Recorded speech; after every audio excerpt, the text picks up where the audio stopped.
يسعد لي مساءكم وكل أوقاتكم أعزائي المتابعين. وصفة اليوم شاي كرك.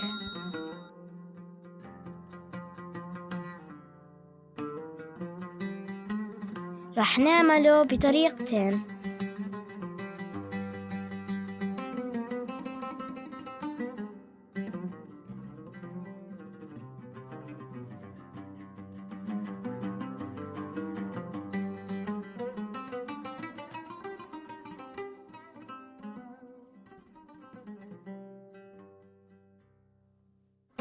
الطريقة الأولى رح نستخدم فيها أكياس الشاي والحليب المبخر. زي ما أنتم شايفين بنحط المنكهات، زنجبيل وقرفة، قرنفل وهيل، والسكر حسب الرغبة. إحنا استخدمنا نصف كوب علشان يناسب لتر ماء.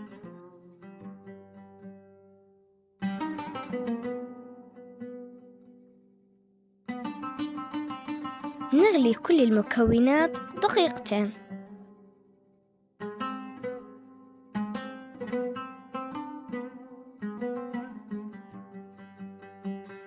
الآن بنضيف الحليب المبخر وبنغلي كمان 5 دقائق.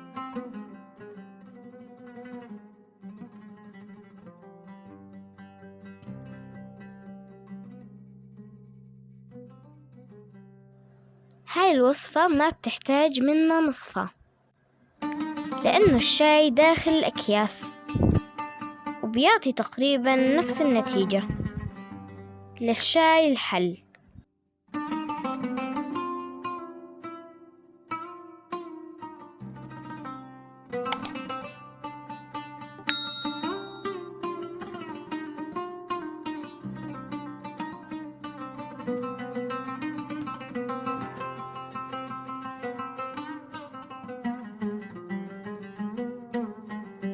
زي ما انتم شايفين اللون كثير حلو، غير طعم الهيل، القرفة والزنجبيل كلهم أعطوا طعم مميز.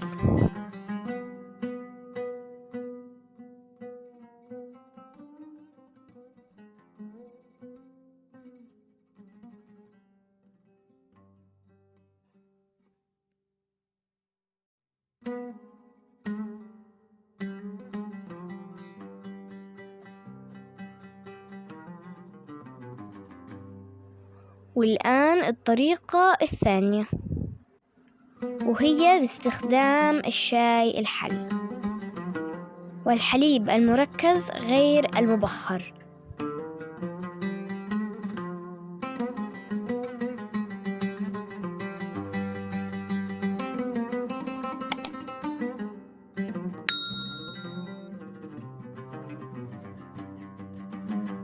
بعد ما غلينا الشاي مع المنكهات واللي هي قرنفل وهيل وزنجبيل وقرفة، بنضيف الحليب وبنغلي مرة ثانية. ما في داعي نبالغ بالغلي.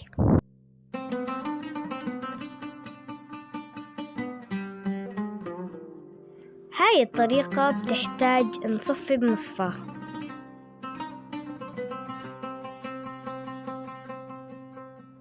ومنقدم وهو ساخن، وصحتين وعافية.